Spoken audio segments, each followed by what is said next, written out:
you're shopping for a home out here in Hawaii in the same way and process that you would for in Florida, Texas, California, or anywhere in the nation, I'm here to tell you it's not the same. There's a lot of things you want to look out for. They could cost you thousands of dollars, lots of times, or tons of headaches. So if you don't want to make those mistakes, stick around to get all the details. See you on the other side. What's going on, guys? Like I mentioned, buying a home on the mainland is different than buying a home out here in Hawaii. And there's a lot of intricacies or nuances that you may not be aware of, whether you're just shopping on Zillow and seeing $80,000 beachfront homes. If you're seeing condos with $5,000 HOAs, there's lots of different things you need to understand when it comes to buying a home out here, what you can do, what you can't do, and what you want to look out for. So before we jump into that, if this is your first time here, let me quickly introduce myself. My name is Patrick Longley. I'm a licensed agent and have been for nearly a decade, helping buyers, sellers, and investors with their real estate needs. So if you have any questions about real estate out here in Hawaii, feel free to reach out to me. Got my contact information right here. You can directly DM me on any of my social media platforms, or what I find to be the best is there's a link down below where you can book a call in your time zone and link directly with me or one of my teammates so that we can unpack your wants and needs and see if buying a home is a good match for you. So with that being said, let's jump directly into what are some of the mistakes that a lot of buyers make that are shopping like they're shopping on the mainland. So with that being said, what the differences are when buying a home out here in Hawaii compared to on the mainland. The first one is condo documents are way more important to dive into than they are on the mainland. Now, on the mainland, seems pretty straightforward. Usually HOAs and maintenance fees are a lot cheaper than they are out here. So with that being in mind, a lot of people ask me, well, why are the HOAs and maintenance fees so much higher up here? And are they going to continue to increase? Well, we can understand this once we jump into the condo documents. So generally we do a transaction, even on the mainland, when you buy a condo, townhome, anything that has an association, they're going to have a bunch of condo documents. And before, maybe when you purchased on the mainland, you didn't even look at that. Maybe you just looked at the pet rules. Can I have my pet in this building? Well, when we look at condo documents out here in Hawaii, me and my team actually go through all those documents on your behalf. We always tell our buyers it's your responsibility to look through it, but as an added service, we actually build a full report, as you can see right here. It kind of shows you a little bit of the intel of what's going on with that building, because the condo market out here in Hawaii has taken somewhat of a hit, specifically because we've seen maintenance fees and HOA dues go up significantly, as well as some restrictions on insurances that will actually put a policy on that building, which may or may not allow you to purchase a home or possibly other buyers to buy a home in that building. Additionally, those condo documents will tell you projects that have been completed, projects that are on the books, or projects that need to get completed in the future. They're also going to look at the finances and show you how much money they have and whether they have enough money for those projects that were being discussed in the meeting minutes. These are all things you really need to look into, and we like to do for our clients to help them understand when you're buying into a condo, you're also buying into a business, an association that has lots of things that they have to maintain. And before you buy a business, you want to truly understand the rules, the regulations, the finances, what they're planning on doing with that business. How is that going to affect me as a part owner?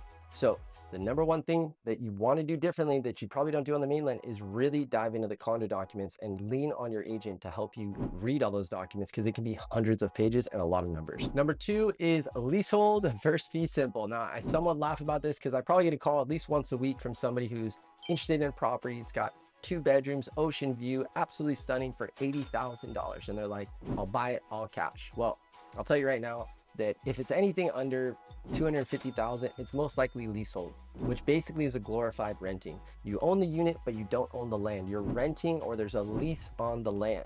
And usually in the fine print, really hard to see on Zillow, especially if you're shopping on Zillow, it's gonna have a maintenance fee and also lease rent. So that's basically the rent that you're paying for that lease for the land. Now, when that lease is up, could be in 5 years, 10 years, 20 years, when it's up, you essentially can't move the house. So you have to give the property back. So it's really, again, glorified renting. It's generally not a good investment unless you're going to die before that lease is up. You got no one to pass that house down to. You're going to maybe rent the home out, and the numbers actually make sense where you're cash flowing for the amount of years for that lease. There's a very slim window where it actually makes sense. A lot of times it doesn't. So again, general rule of thumb, if it's under 250, it's most likely leasehold. Sometimes hard to find on Zillow, but something that we do have a lot out here is leasehold. And what you really want is fee simple. The third thing is condo tels. Now, it's pretty obvious when you see one of these units that it's a condo tel, because generally it's going to be in a hotel. It's also usually not going to have a full kitchen, but what's going to be probably the most attractive that you're going to see is the price point. Now, these condo tels, there's a couple things you need to understand. Number one, it is a hotel room. So there's going to be lots of rules and regulations on what you can do to that unit, the type of financing you can get on that unit, because if it doesn't have the 3 elements, sink, a stove, and a fridge, you may not be able to get normal conventional financing. A lot of those condo tel units also don't have parking spots. And some of those condo tel units can have very high HOAs because Now you're actually paying into an association, a business that's helping run an entire hotel. They probably have different rules when it comes to renting, whether you can short term, whether you can't. So there's a lot to unpack there. And that's something we'll discuss a little bit later when it comes to things that are different out here. But just understand that condo hotels are an entire different beast, and it's for a very unique buyer. So if you do see that unit, just want to make sure, is it a condo hotel or is it an actual normal condo unit? Number 4 is vacation rentals. Short-term rentals, Airbnbs, are very highly regulated. It is very difficult to find a unit out here that you can legally Airbnb. They've put a huge kibosh on the Airbnbs out here in Hawaii, more specifically in Maui, but definitely in Oahu as well, where there's a lot of restrictions and different levels you have to understand when it comes to buying a unit that you can actually Airbnb. So if you are looking to buy specifically an investment property that you can Airbnb, feel free to reach out to me. I have an entire list that shows you the units and the buildings that do allow it, but there's only a couple specific places and buildings that actually allow it. Generally, it's going to be parts of Kovalina, Turtle Bay, and certain buildings or parts of Waikiki, but it's not the entire area. So you need to really, best thing to do is just to link up with an agent, because if you're just looking on Zillow, there's no way to filter exactly which units or which buildings will allow Airbnbs or not. And we help our clients actually crunch the numbers and understanding, because I own a couple Airbnbs, what you can expect in regards to return and what that looks like when it comes to your cash on cash return or what you're actually going to net at the end of the year. Number 5 is not every condo unit comes with a parking spot. So like I said, a lot of the Airbnb buildings that you can actually do Airbnbs usually don't come with parking. If they do, jump on it. Condo hotels usually don't come with parking. And a lot of units, you'll see a huge price reduction, usually anywhere between 30 and 50 grand compared to a unit that does have parking, doesn't have parking, because that's usually the value. It's about 20 to 30, upwards of 50 grand for an assigned or deeded parking spot. And if you're buying a unit in town, you definitely want to have a parking unit, and it can be very difficult to sell that property or see large appreciation in that unit if you don't have a parking spot. Number 6 is hurricane insurance. Now, we don't have that many hurricanes out here. We'll have tropical storms. We ironically did just have a big Kona low that came through. I'm sure you saw all over the news, and it was a travesty to see what actually happened, especially on the North Shore. But we generally don't get a lot of hurricanes. We get tropical storms, but nonetheless, for whatever reasons, the insurance companies require pretty high premiums when it comes to hurricane insurance. And not every building has it, which means it may have restrictions on what type of loan products that you can actually use on that building.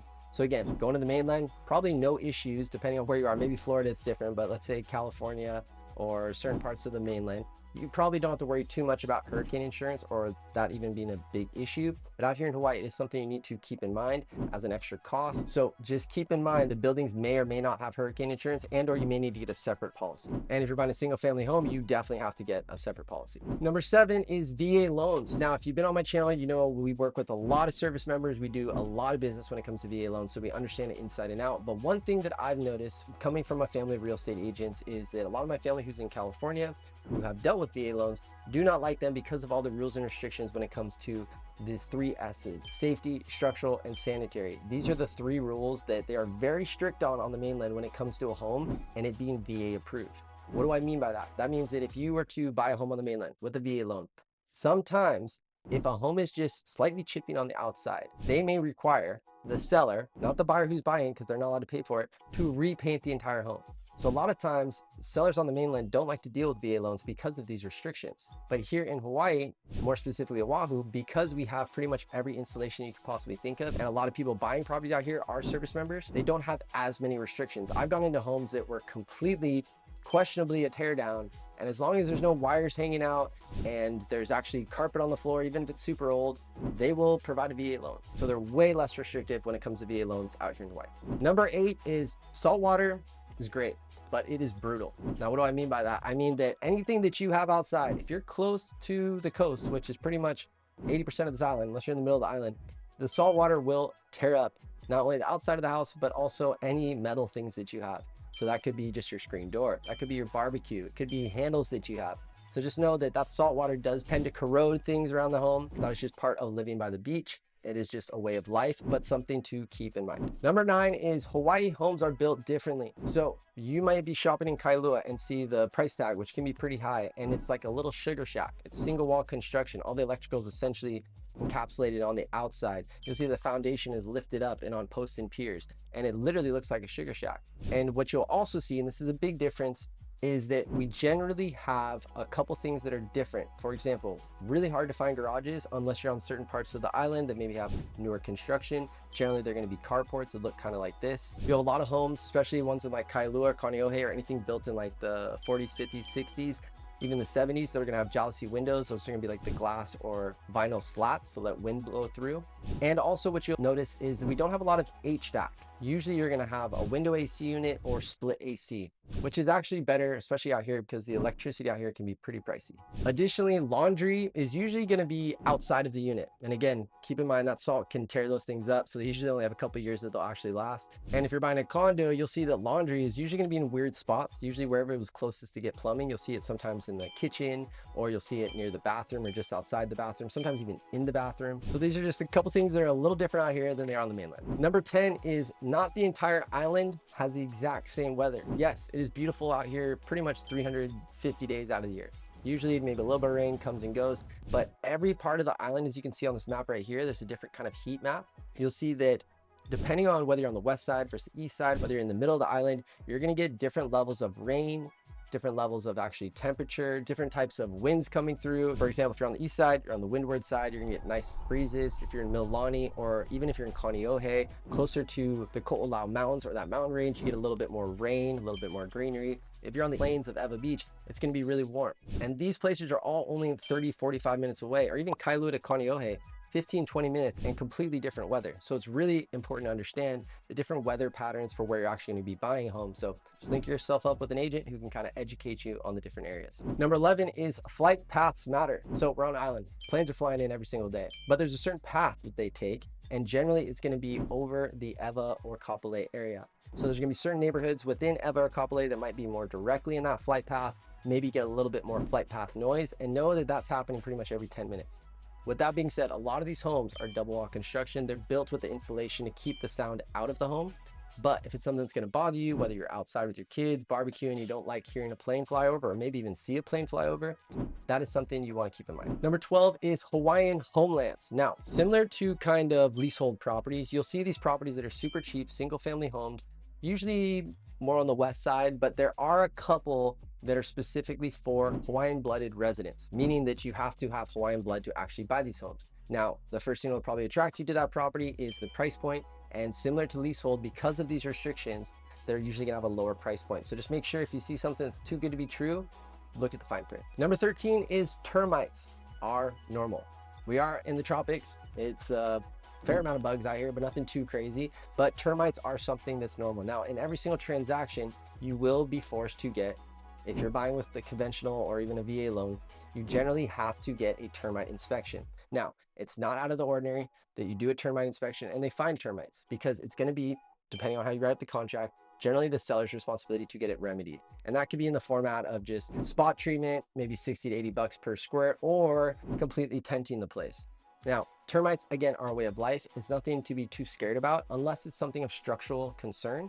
If you see a lot of damage in the rafters, or maybe in the foundation if it's on post and pier, or if you're seeing a lot of termite damage in a lot of different parts of the home opposed to just one secluded area, it is something that we come across. And I always tell my clients, it's not if you have termites, it's how bad of termites do you have. And number 14, I wanted to end it with something that's great for Hawaii. It is a very buyer-friendly state when it comes to pulling out of deals. So you have basically anywhere between 3 to 5 different contingencies during a 30 to 45 day escrow. And there's a lot of opportunities where if you change your mind, you can generally pull out of the deal scot-free and get your deposit back.